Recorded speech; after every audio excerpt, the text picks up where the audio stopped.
Hi everyone. Election number 8 में आज हम मज़ीद क्वालिटी स्कोर के ऊपर बात करेंगे कि जैसे क्वालिटी स्कोर का आपको अब पता चल चुका होगा। इसको हमने बहुत ही डिटेल के साथ हमने स्टडी किया प्रीवियस लेक्चर्स में। इसके फार्मूलाज वगैरह को हमने देखा, एग्जांपल के साथ हमने इसको समझा। देखिए, ये वाला जो मैं गूगल ऐड का आपको कोर्स करवा रहा हूँ, ये इसके अंदर आपको हर चीज़ आपको बताई जाएगी और ये एडवांस लेवल के ऊपर आपका ये कोर्स होगा। ये वाला कोर्स करने के बाद आपका कोई ऐसा पॉइंट नहीं रह जाएगा जो कि आपको मैं इस कोर्स के अंदर क्लियर नहीं करवाऊंगा। इस कोर्स को करने के बाद आप किसी भी क्लाइंट के पास जाते हो, उसके साथ आपका इंटरव्यू वगैरह होता है, तो आप उसके हर क्वेश्चन का आंसर दे पाओगे अच्छे तरीके से। और उसके बाद जो भी आप कोर्स कीजिए, उसका रूल क्या होता है कि 110% उसको वॉच करना चाहिए, उसकी हर वीडियो को अच्छे तरीके से देखना चाहिए, उसको समझना चाहिए, अंडरस्टैंड करना चाहिए कि यार ये वाला बंदा कहाँ पर क्या चीज़ बता रहा है, आपको पता होना चाहिए। ये ना हो कि आपने कुछ दिन जो है वो वीडियोस को स्किप कर लिया, कुछ वीडियोस देख ली, उसके बाद कहो कि ये वाला कोर्स हमारा हो गया है। ऐसा नहीं करना है आपने। आपने हर वीडियो को इम्पोर्टेंस देनी है और हर वीडियोस को आपने शुरू से लेकर आखिर तक अच्छे तरीके से वॉच करना है, ताकि आपको हर पॉइंट की क्लैरिटी हो जाए।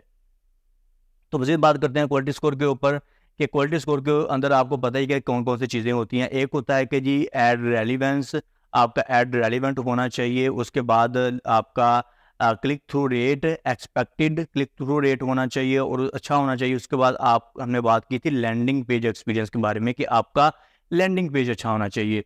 अब एड रेलिवेंस में क्या चीज़ें हैं कि आपको पता है कि आपका एड जो है वो रेलिवेंट होना चाहिए। कोई भी यूज़र, कोई विजिटर गूगल के ऊपर आता है, वो आकर रिसर्च करता है किसी भी कीवर्ड को, तो आपका ऐड जो है वो सामने आता है, तो वो बिल्कुल रेलिवेंट होना चाहिए। अब ये ना हो कि वो बंदा आकर मैकबुक रिसर्च कर रहा है गूगल के ऊपर और आप उसको दिखाना शुरू कर दो मैकबुक की एक्सेसरीज वगैरह, मैकबुक के कवर्स वगैरह, ये वाली चीज़ें आप उसको दिखाना शुरू कर दो। ऐसा आपने बिल्कुल भी नहीं करना है। अगर कोई बंदा आकर एक्सेसरी रिसर्च करता है मैकबुक की या फिर आईफोन की किसी भी चीज़ की, तो आप उसको वही चीज़ दिखाओ। आपका ऐड बिल्कुल रेलिवेंट होना चाहिए। अगर कोई बंदा अगर मैकबुक रिसर्च करता है या फिर आईफोन रिसर्च करता है, तो आप वही चीज़ उसको दिखाओ जो कि वो आकर रिसर्च कर रहा है अकॉर्डिंग टू कीवर्ड। आपकी ये वाला आपका ऐड होना चाहिए कि आप जो भी रिसर्च की जा रही है गूगल के ऊपर, अगर आपका ऐड सामने आता है तो वो बिल्कुल रेलिवेंट होना चाहिए। एक्सेसरीज वगैरह ऐसी चीज़ें ना करो कि अगर वो आपसे से कह रहा है कि गूगल को कह रहा है कि मुझे आईफोन दिखाओ और आप उसको दिखाना शुरू कर दो कि जी मेरे पास आईफोन की एक्सेसरीज वगैरह हैं। उसके बाद एक्सपेक्टेड क्लिक थ्रू रेट कि आपका जो सीटीआर है वो उसका लेवल अच्छा होना चाहिए, उसका ग्राफ अच्छा होना चाहिए।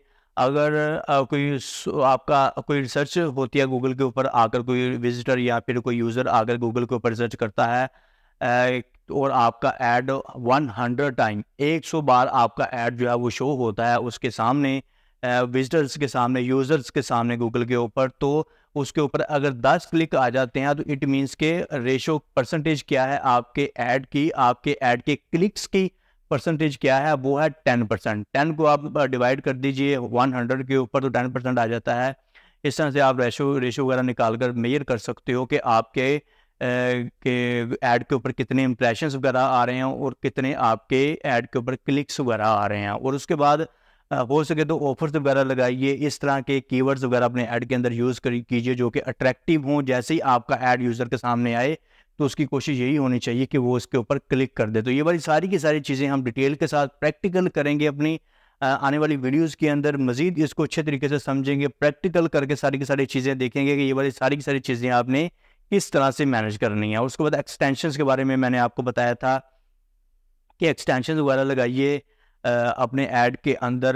तो उसमें क्या होता है कि वो अगर क्लिक करता है तो वो डिफरेंट टाइप्स की एक्सटेंशंस गूगल ऐड के नीचे आ रही होती हैं, तो वो उसके ऊपर भी क्लिक कर सकता है। मे बी कि आपने जो टाइटल दिया है अपने गूगल ऐड का, वो उसको इतना अट्रैक्ट ना करे जितनी कि आपने नीचे जो एक्सटेंशंस वगैरह लगाई होती हैं, वो उसमें से कोई ऐसी एक्सटेंशंस उसको जो है वो अट्रैक्ट कर जाए और उसके ऊपर वो क्लिक कर दे, तो इस तरह से वो क्लिक जो होगा वो काउंट हो जाएगा आपके ऐड के ऊपर कि इसके ऊपर क्लिक आया, इसको हमने इंप्रेशन दिखाया आपके ऐड का और उसके ऊपर क्लिक आ गया। उसके बाद जो लैंडिंग पेज एक्सपीरियंस है भाई, ये बहुत चीज़ जो है ना, ये भी बहुत मैटर कर रही होती है। ये भी आपका जो है ना वो बहुत ही अच्छे लेवल का होना चाहिए। इसमें बिल्कुल ट्रांसपेरेंसी होनी चाहिए आपके लैंडिंग पेज के अंदर। उसके बाद हिस्टोरिकल परफॉर्मेंस होनी चाहिए कि आपके ऐड की हिस्ट्री क्या है, ये भी डिपेंड कर रही होती है। अब गूगल जो है ना भाई, अपने यूज़र को लेकर, अपने विजिटर को लेकर बहुत जो कॉन्शियस होता है कि वो ये भी उसका जो गूगल का एल्गोरिदम है वो ये भी चीज़ देख रहा होता है कि भाई इसकी जो हिस्ट्री की परफॉर्मेंस है ये किस लेवल के ऊपर है। उन चीज़ों के बेस के ऊपर आपका ऐड जो होता है वो ग्रो कर रहा होता है, उसके ऊपर सीपीसी वगैरह वो सारी की सारी चीज़ें जो है वो मैनेज हो रही होती हैं। आपकी जो पोजीशन है वो मैनेज करता है गूगल इन सारी की सारी चीज़ों की बेस के ऊपर। और उसके बाद जो आपका अकाउंट है उसकी परफॉर्मेंस अच्छी होनी चाहिए। इट मीन्स कि अगर आपका ऐड मोबाइल के ऊपर शो होता है तो वो आपका यूज़र मोबाइल के ऊपर आपके ऐड के ऊपर क्लिक करता है तो वो उसकी विजिबिलिटी जो है ना वो बहुत अच्छी होनी चाहिए। उसके बाद अगर डेस्कटॉप के ऊपर आपका ऐड आता है तो उसके ऊपर आपकी विजिबिलिटी अच्छी होनी चाहिए। इट मीन्स कि पीसी और मोबाइल से भी आपने अपने ऐड को जो है ना वो अच्छे तरीके से जब आप उसको क्रिएट करो अपने ऐड को गूगल के ऊपर, तो आपको ये सारी की सारी चीज़ों को देखना है कि भाई मोबाइल के ऊपर जब ये ओपन होगा तो इस तरह से होगा और जब डेस्कटॉप के ऊपर ओपन होगा तो इस तरह से होगा। अब ये नहीं है कि डेस्कटॉप के ऊपर तो वो उसकी स्पीड अच्छी है, अच्छे तरीके से वो ओपन हो रहा है, अच्छे तरीके से उसकी प्रेजेंटेशन सामने आ रही है, लेकिन जब जैसे ही आप उसको मोबाइल के ऊपर ओपन करते हो तो उसकी स्पीड थोड़ी सी स्लो हो जाती है और उसके बाद उसकी प्रेजेंटेशन भी इतनी अच्छी नहीं है। तो ये वाली चीज़ों के बारे में भी आपको कॉन्शियस होना पड़ेगा। उसके बाद अकाउंट परफॉर्मेंस क्वालिटी स्कोर, आपकी उसकी जो है ना वो performance according to your ad, कि आप क्वालिटी अच्छी दो। ओवरऑल जो हेल्थ है आपके अकाउंट की वो अच्छी तभी हो पाएगी जब आपका लैंडिंग पेज अच्छा होगा कि आप क्या यूज़र आया विजिटर आया उसने आकर आईफोन जो है वो 7 जो है ना वो लिखा है, या फिर उसने मैकबुक का लेटेस्ट मॉडल वो आकर रिसर्च किया है गूगल के ऊपर, तो जैसे ही उसको रिसर्च करता है तो आपका ऐड सामने आ जाता है। अब ये ना हो कि उसने अगर रिसर्च किया है आईफोन 7, अब आपका ऐड सामने आ गया है, अब उसके ऊपर भी आईफोन 7 ही लिखा हुआ है। अब ये नहीं होना चाहिए कि जैसे ही वो आपके लिंक के ऊपर क्लिक करता है, आपके ऐड के ऊपर क्लिक करता है, नेक्स्ट पेज ओपन होता है, इट मीन्स कि आपका लैंडिंग पेज ओपन होता है या कोई वेबसाइट ओपन होती है। तो अब ये नहीं होना चाहिए कि उसने तो रिसर्च किया है आईफोन 7, अब ये ना हो कि वहां पर शो हो जाए जी आईफोन 7 अगर उसने रिसर्च किया। अब ये नहीं होना चाहिए कि वहां पर आईफोन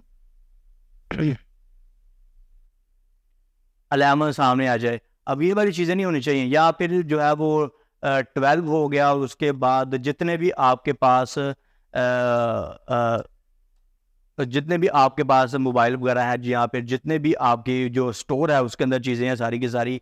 अब ये ना हो कि आपका ऐड जो है वो आईफोन 7 का है, जैसे वो क्लिक करता है तो सामने आगे आपकी सारी की सारी लिस्ट ओपन हो जाए कि हमारे पास आईफोन 11 भी है, 12 भी है, आईफोन 8 भी है और उसके बाद सो ऑन और भी हमारे पास बहुत सारी चीज़ें हैं। तो इस तरह से क्या होता है कि जो यूज़र होता है, जो विजिटर होता है, वो थोड़ा सा कॉम्प्लेक्स का शिकार हो जाता है। उसको चीज़ें समझ में नहीं आती हैं, वो फिर क्या करता है स्किप कर जाता है। इस तरह से फिर आपके लैंडिंग पेज का एक्सपीरियंस गूगल के एल्गोरिदम के पास अच्छा नहीं जाता है।